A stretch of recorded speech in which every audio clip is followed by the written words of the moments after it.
খেপ খেলতে গিয়েও penalty miss করে বসলেন বাংলাদেশ জাতীয় দলের ফুটবলার ফাহিম। এরপরে ম্যাচে একাদশ থেকে বাদ দিয়ে তাকে রাখা হয় সাইড বেঞ্চে। জাতীয় দলের ফুটবলার হয়েও পাড়া মহল্লায় খেপ খেলাতেও সাইড বেঞ্চে থাকতে হয় ফাহিমকে। খেলেন জাতীয় দলের জার্সি গায়ে, করেন দেশের হয়ে প্রতিনিধিত্ব, অথচ পাড়া মহল্লার ফুটবল ম্যাচেও জায়গা হচ্ছে না একাদশে। এমন ঘটনাই ঘটেছে বাংলাদেশ জাতীয় দলের ফুটবলার ফয়সাল আহমেদ ফাহিমের সাথে।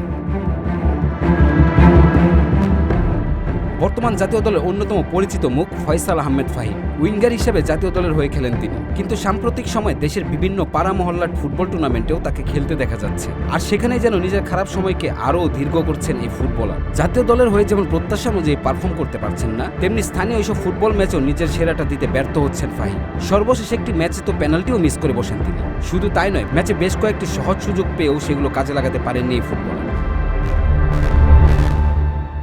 যেখানে যাচ্ছেন সেখানেই সুপার ফ্লপ ফাহিম। না জাতীয় দল, না পাড়ার মহল্লার দল, কোথাও নিজের নামের প্রতি সুবিচার করতে পারছেন না এই উইঙ্গার, বরং সবখানেই ব্যর্থ। 2021 সাল অভিষেকের পর থেকে এখন পর্যন্ত 35টি ম্যাচ খেলে জাতীয় দলের জার্সিতে প্রতিনিধিত্ব করে গোল করেছেন মাত্র এটি। আর ঘরোয়াতেও ঠিক একইভাবে ফ্লপ। তবে এখানেই শেষ নয়, ঘরোয়া ফুটবলে প্রত্যাশা অনুযায়ী ধারাবাহিক পারফরমেন্স করতে পারেননি উইঙ্গার। ফলে জাতীয় দল থেকে স্থানীয় ফুটবল মাঠ প্রায় সব জায়গাতে নিজের সামর্থ্য প্রমাণের জন্য এখন ফাহিমের সামনে বড় চ্যালেঞ্জ।